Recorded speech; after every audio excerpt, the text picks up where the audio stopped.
Sawasdee krap and welcome to Thailand News Today. Now, we all know that the end of the visa amnesty is looming. It finishes officially on September the 26th, but that is a Saturday and the immigration offices certainly won't be open on Saturday. If you don't have your visa in order by the end of tomorrow, you'll probably need to look at urgently leaving the country or at least visiting the immigration officer and, well, facing the music and suffering the consequences. But we don't have anything new to add to the body of information we've already published, so it's not that we don't want to talk about it, there's just nothing new that we can add at the moment. Anyway, this is Thailand News Today, where we bring you all the latest news from around Thailand. Please subscribe to the channel. Let's get started.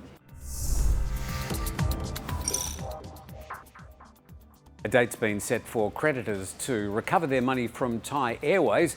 The debt repayment system started yesterday. Applications filed by private individuals are being received at the Securities and Exchange Commission office in Bangkok. The deadline for applications is November the 2nd. It's been reported that there are some 10 million creditors. The airline's total debt stands at 352.4 million baht. Thailand's Department of Disease Control is continuing to ramp up patrols along the 2,000-kilometre Thailand Myanmar border.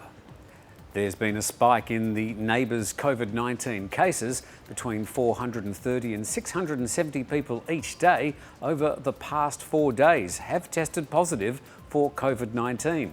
The DDC's Director General says that Thai business operators should stop hiring foreign workers, especially Burmese people, to help prevent a second wave of COVID-19 infections in Thailand. Myanmar's number of confirmed cases has now reached 7,177 people, with 129 Burmese succumbing to the virus at this stage. Yesterday, the 4 national papers suspended circulation, waiting out the sudden surge of cases. In some border districts, police have placed barbed wire along the leaky jungle border to deter people from crossing the 2,000-kilometre long border illegally. Deputy Thai PM Wisanu Kriyanam has said that Surachat Hakpan's transfer to an inactive post with the PM's office is not necessarily unlawful. Surachat, known by the nickname Big Joke, headed up Thailand's Immigration Bureau until he was unceremoniously sidelined by the PM, Prayut Chan-o-cha, early last year. It's understood he's now planning to sue the PM, claiming that the lack of any investigation against him shows there were no grounds for the transfer. For his part, the Deputy PM Wisanu says Surachat has the right to sue the PM if he so wishes, but shouldn't assume his transfer is similar to that of the former National Security Council chief, who was transferred under former PM Yingluck Shinawatra in 2011. That transfer was subsequently deemed unlawful by the Supreme Administrative Court. Wisanu doesn't rule out the possibility of Surachat being reinstated. For his part, Surachat claims his petitions to the PM have fallen on deaf ears. Thailand's new army chief says he wants to restore peace and order and protect the country's monarchy. In a ceremony formally saying farewell to retiring generals, the incoming army chief, Narongpan Jitkaewthae, said he would restore peace and be loyal to the Thai monarchy. His statement comes at a time when many people are speaking out against Thailand's military-run government and calling for changes to the constitution. He said, protecting the monarchy with absolute loyalty and supporting the government to resolve national problems and working to advance the country are tasks for which the generals deserve the honour. Thailand's Social Security Department is being asked to explain why it's invested in the trust fund of the Sipanwa Phuket resort. The demand comes as members of the opposition and political activists call for an investigation into the property's ownership of the land on which it's situated.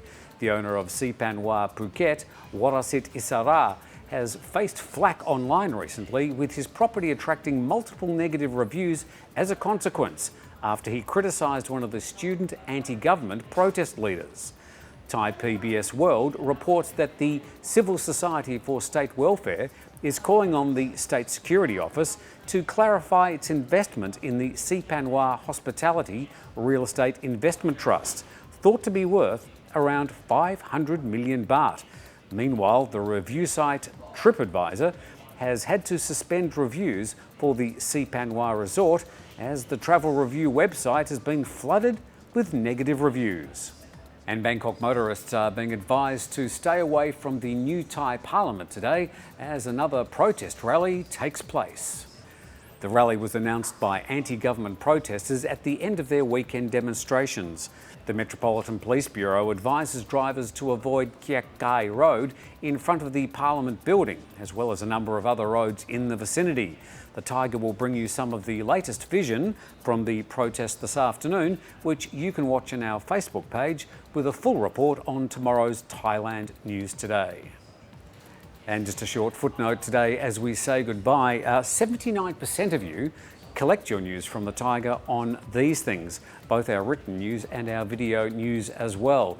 So things are certainly changing as we move away from the printed word, the published word, to the smartphone word. That's all for Thailand News Today. We'll have a full coverage of today's protest at the Parliament House tomorrow. Thanks for joining us. Don't forget to subscribe. We'll see you tomorrow.